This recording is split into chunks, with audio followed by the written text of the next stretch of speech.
little wet, or is it? Yeah. No, it's dry. It is. I tone a lot of my canvases ahead of time. I just have lots of them toned at home, and I just bring a bunch of them and decide which one I want to use when I get there. So I like to just have that dry. These are some of the other different colored canvas tones I might put on my, yeah. So you never know how the colors are sometimes going to affect your landscape. And I always kind of like the surprises that happen with them. Having these different little peaks of color pop through. And you just, yeah, just kind of surprises you, so you don't always know what it's going to be looking like. Is there any color that you recommend for using on like undergrade green landscapes? I say anything. Try anything. Anything. Yeah, a lot of, I mean, that's what people generally will start with, and you do red. How many years can you do red? Then you got to start doing something else. So you can use burnt sienna, you know, your cad red. If you do something like a cad red, you need to do it ahead so it's dry. Burnt sienna you can do on the spot because it just mixes in with everything you're doing and neutralizes, but then it doesn't have any effect, particularly in like pockets of color popping through because it's wet. But yeah, try, you know, mix it up. Try different things because it's good for you to experiment and not getting just doing one thing all the time.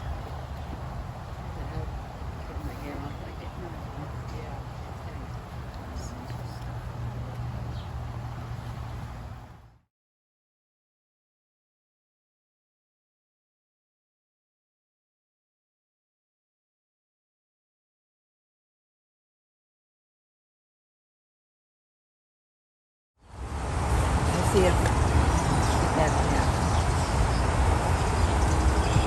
Which color is that? It's sort of a mix of cad orange and white, and I think that's about it. Cad orange medium? Just cad orange. Cad orange is only cad orange. Yeah.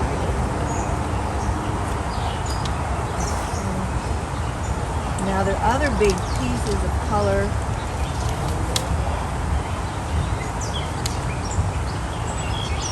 One more far back.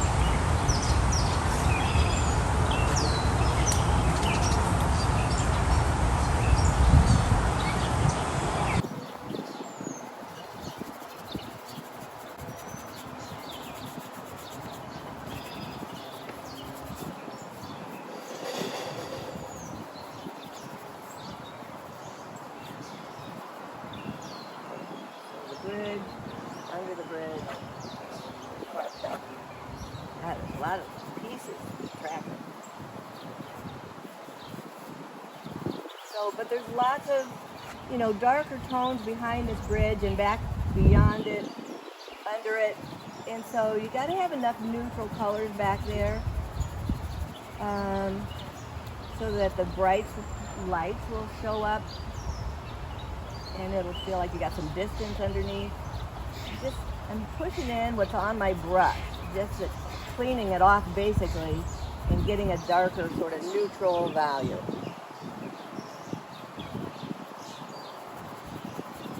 Some of that neutral will come on over here. So this is going to have more color. This will, I don't have to worry about this. Most of the things that change so much is in this area. So I want to kind of focus on that. So I think I'm going to get a little bit of the bridge going, this front bridge.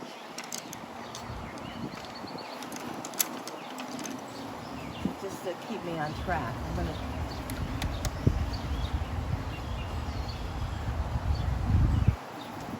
So I'll get a little bit of heavier color.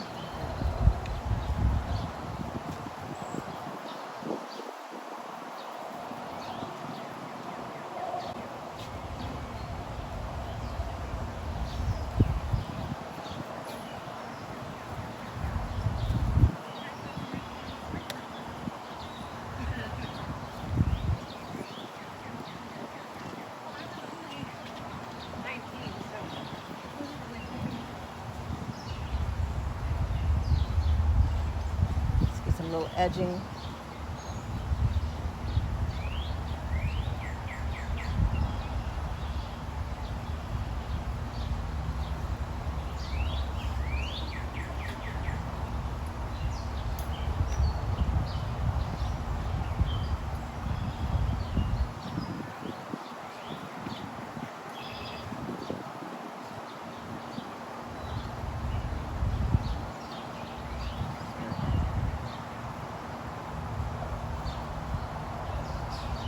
Give a little dimension to the underside of the bridge. Dark. Then we know where to put the lights under that.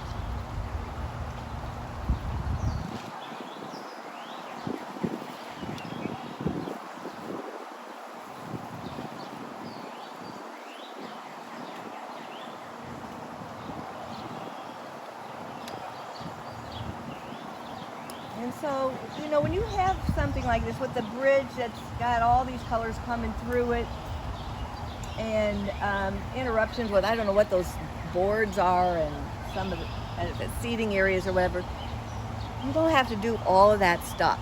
You know, if you try to put it all in, it's going to be so busy and it gets really complicated. People, you don't know, it doesn't always read well. So you can be very selective what you put in. You could leave it all out. If it reads better, it's just simpler. You know, it's your job to do a lot of editing. So the painting reads as clear as it can.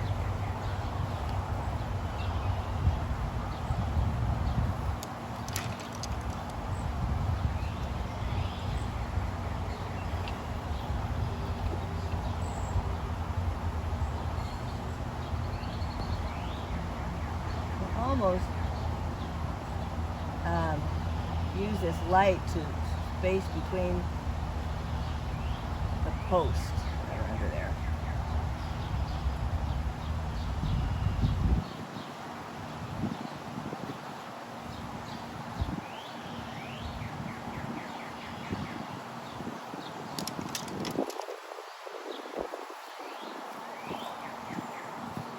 And even the posts are all different colors. I mean, some are really dark, some are not so dark. And so you want to mix it up because that's kind of cool. And you'll get everything looking the same underneath there.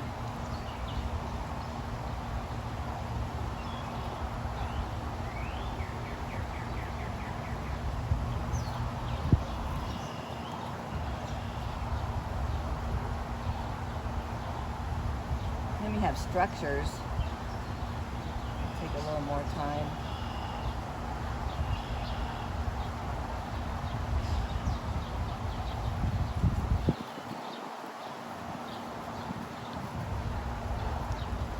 Those are kind of close together.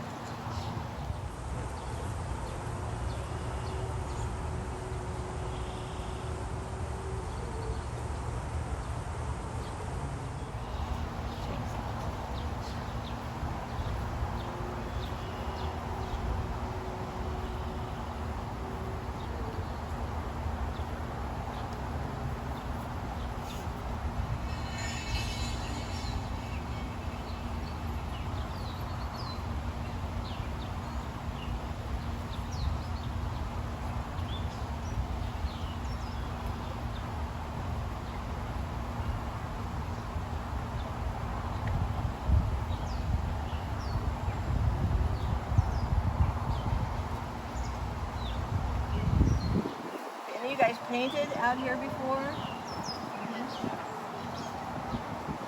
Inside the zoo is so nice too. So many beautiful gardens.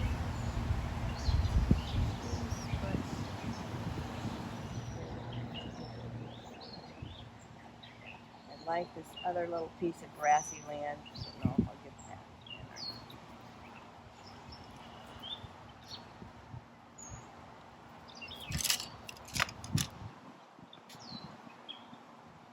Reflections, do you just paint what you see, or do you have some kind of guidelines for suggesting reflections more forcefully than maybe they're in the scene? Well, reflections are kind of like clouds and like everything crazy that's moving. moving all the time, and so you can get down one thing in the beginning that you see, and then in 5 minutes how it's changing. But you have, and you can change it a couple times, but you have to finally let go of it, and you just have to look at your painting and reorganize those shapes. Because if you have a spot of light here and a spot of light there and a pink here and a blue there, I mean it gets crazy. So you have to organize it. And you have to really look at your painting more than what's out there at a certain point, as you fight it too much. So it's really important that when you're out here, you have to study your painting almost as much as the landscape.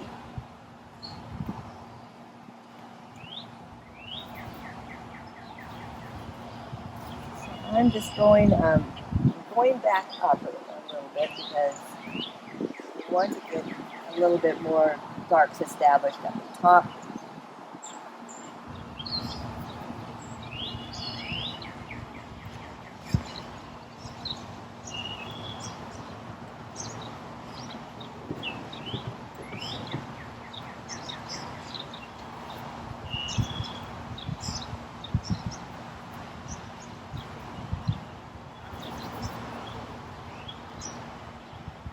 Use your oranges and use your raw sienna, all your yellows, variations of yellows, all your different blues, as well as like your sap greens, and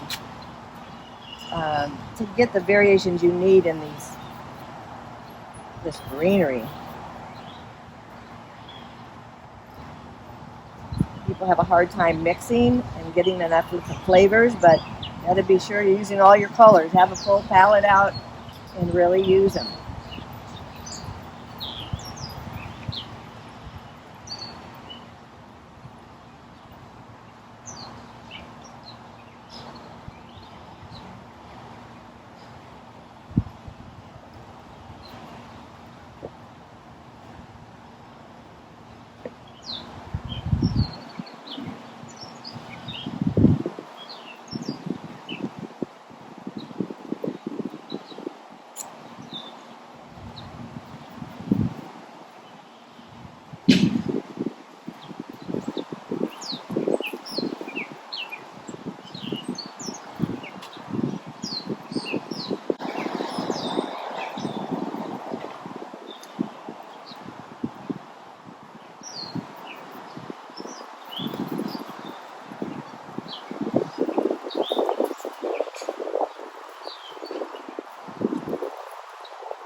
You want to be sure that you're getting sort of the feeling of the day that you're after. So sometimes too, when you're so focused, you lose track of that. You have to be stepping back a lot, looking at your overall painting, because you're always adjusting, and then you kind of lose track of what kind of feeling your whole painting is getting. So you have to keep your eye on that.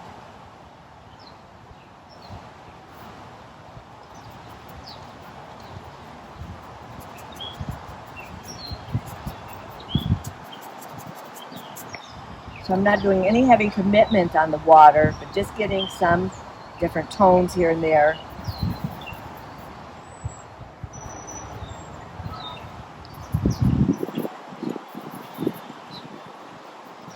Because then I can see what I can play with after and get some more on.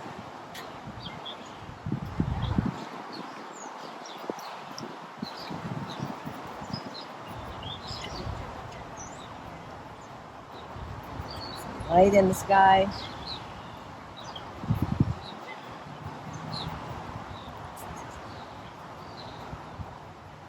Don't be afraid to come in to touch your trees.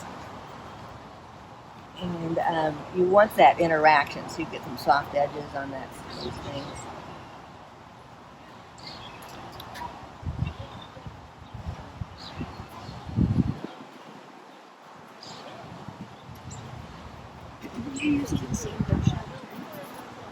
No, I've been using some other hog hair bristles. This is a soft brush.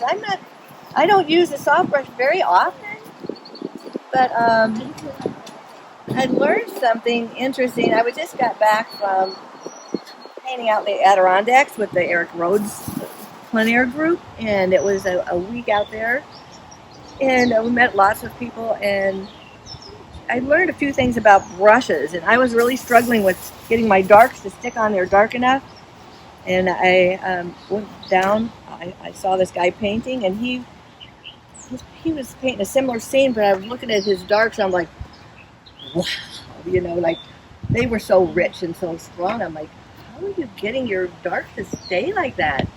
And he said, well, he was using some soft brushes, and he said, don't just put a very light brusher on it so it doesn't pick up underneath, it doesn't pick up the canvas, back down. Just skim the surface really gently, and they will stay on top of that canvas texture. And I mean, it made a huge difference, and I was like, oh my God, that's worth coming out right now. That was like the first day, and it was really helpful. And so I run back to my easel, I'm looking at all my brushes. One stupid soft brush, it was like a half-inch. I'm like, shoot, I left all those at home, and but I use that one soft half-inch brush a lot. Where were you in the Adirondacks? Up near Lake Placid, in a little college there, Paul Smith College is where we stayed. We stayed on campus and in the dorms, and we went out to different places each day, 2 places a day, and there's 106 artists that came, and it was just a great experience. If you ever get to do that, it's so worth it. And all experience levels. There were some people that had never painted in plein air that came. There were some people that painted very little. There was professional people who were in galleries, people you see in the magazines all the time, and have videos out. They were just all, and everybody was so nice and just helpful, friendly. No teaching or instruction at all. Everybody was just there to paint together. Really, really cool.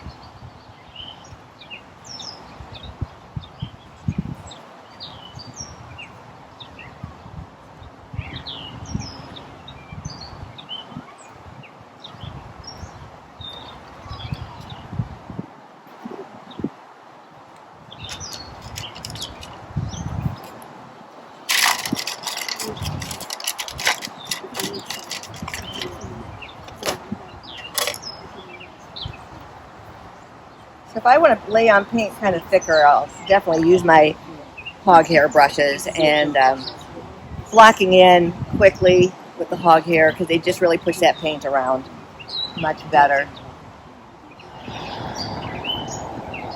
A little bit of edge, bank. You know where the reflection begins.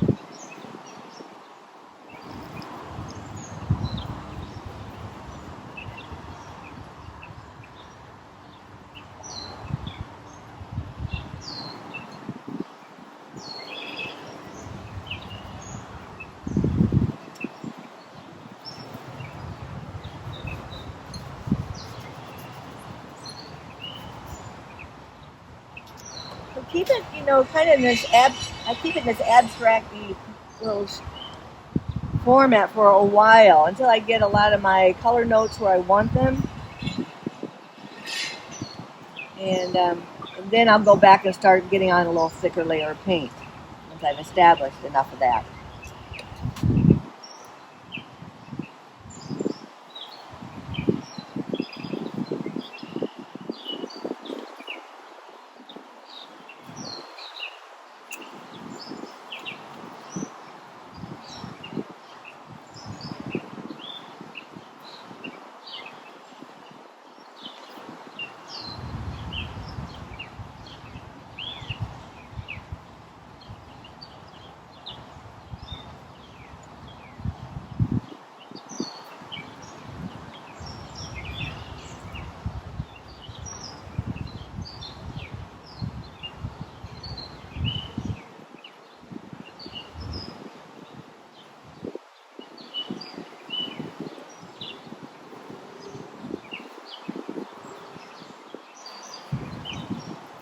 Sometimes when you get once you get a lot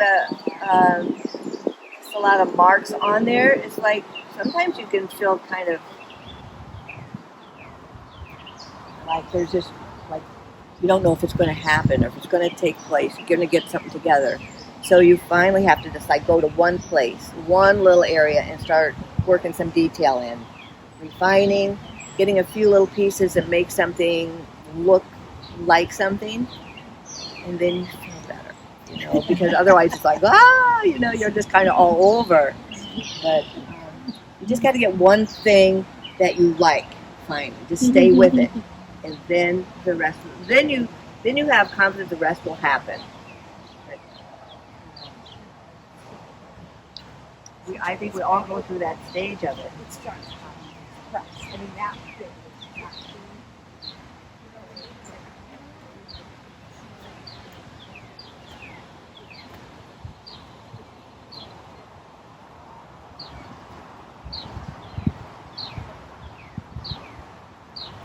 All these little trees in the back have already changed a lot, so I'm getting another layer of the trees in front of the dark, of the light trees in front of the dark. Doesn't look quite as flat then.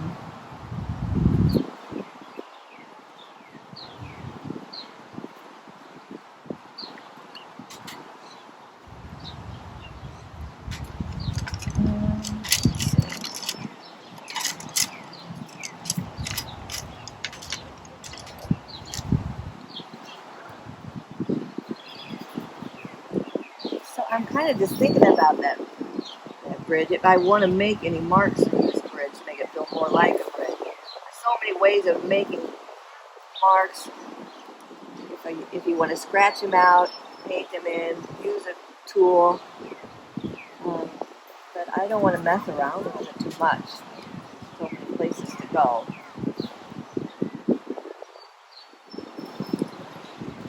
And I'm still debating a little bit about this big old yellow grass that's on my left. I want it. It's so pretty. I'm going to try.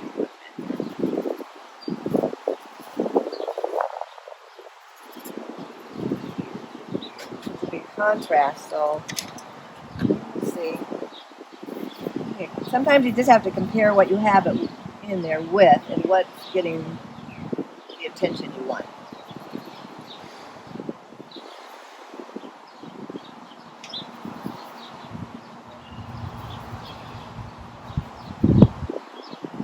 What's on your palette for color? I have Cad Yellow Light, Raw Sienna, Cad Orange, 2 reds like Cad Red Light, Alizarin, and a Phthalo Red Rose. I like a nice intense rose. Deoxide Purple, Ultramarine Blue, Cerulean. Sometimes I put out a turquoise, 2 greens, your sap green and Viridian, and 2 brown, burnt sienna and burnt umber. My white, sometimes black too.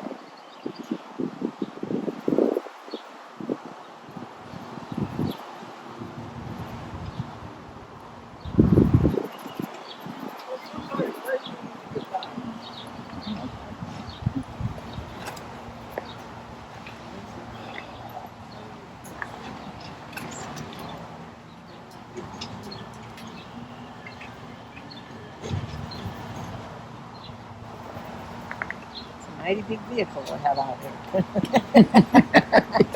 That's like a car. Come on.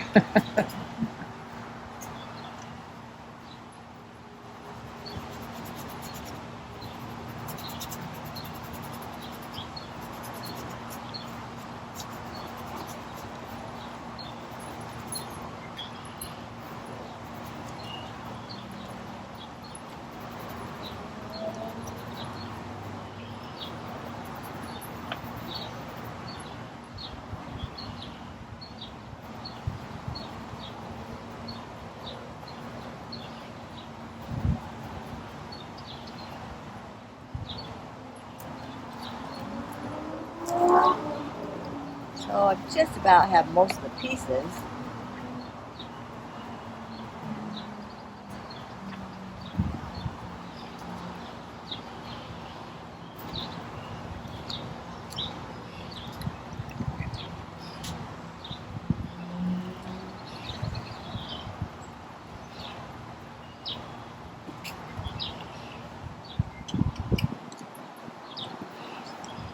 Give it a little more dimension to this back bottom edge.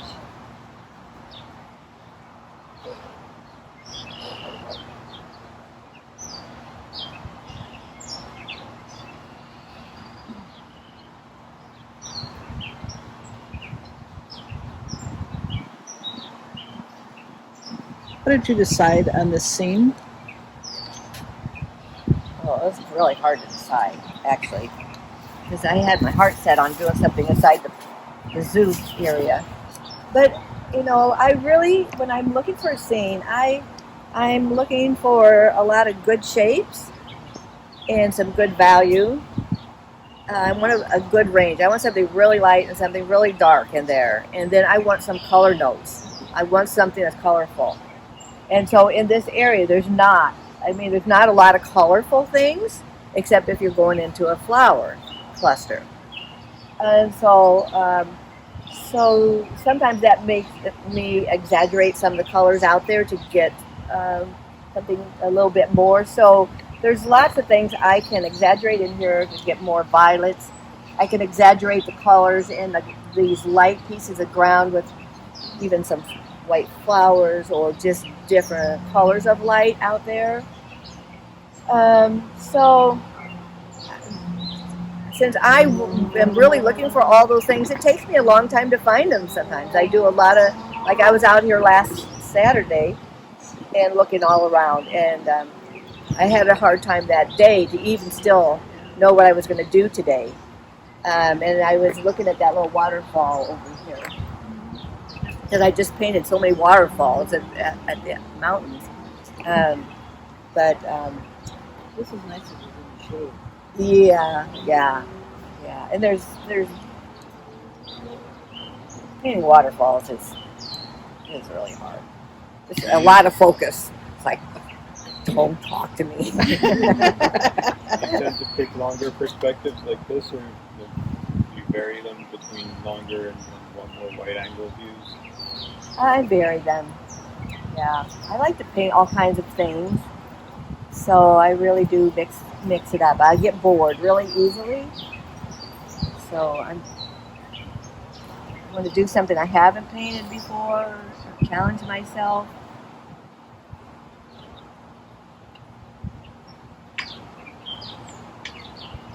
I don't know. I have one of those little scraper tools that Lee Radke always uses, and nobody does it better than Lee Radke. And I never really use it much.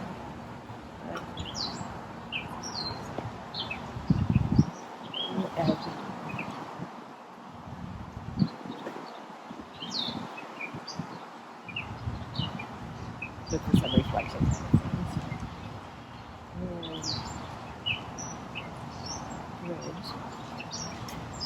So how are you using that? Just to get a little line, fine line, cut in instead of painting it. Let's do it.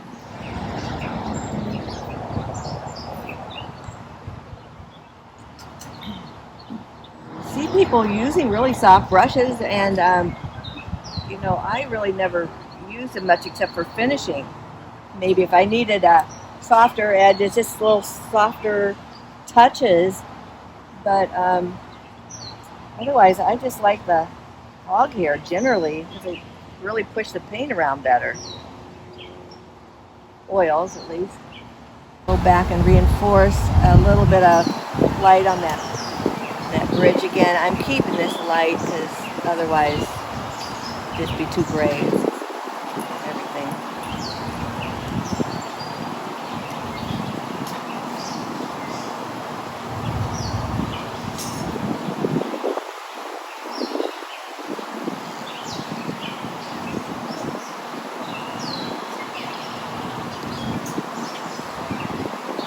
Some of these colors, I can put them in the water too because there's so much scum that always is in the water. You can put a lot of color in water. By Scumbalina? No, it's thick. yeah, that too.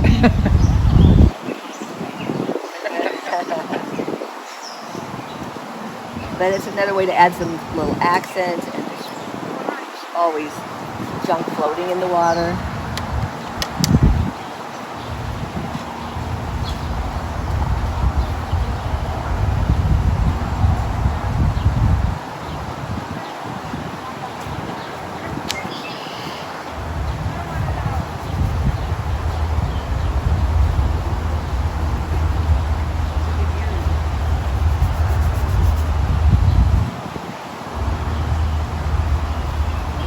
So I'm just looking a minute at just what kind of pattern I want in this water because I'm going to do it's something in there, but not what's exactly there because it's changing.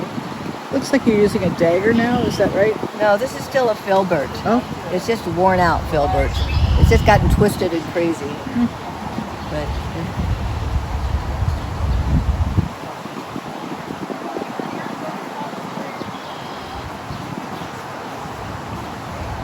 Before we lose everybody, why don't you tell people about Main Street?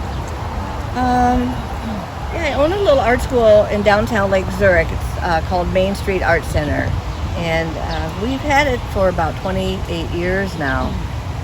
And we teach classes for adults and children and all ages from 6 to 96. And we have a staff of about 7 other teachers. And they all teach their specialties there. And we also offer, we have about 4 or 5 really nice workshops with artists that come in from around the country and sometimes around the world and do their specialty. And so we have some great, well-known people come in. And I try to mix up who we have come in, so I have something for everybody. Some, it might be a pastel artist, might be abstract, might be portraits with watercolor. And we have lots of portrait and figure classes anyway. And pastel, the great pastel people. So, we offer a lot of classes. We were closed down for a couple of months for COVID in the beginning, and then we were able to start classes right back up because we were able to have enough spacing inside and people wore masks, and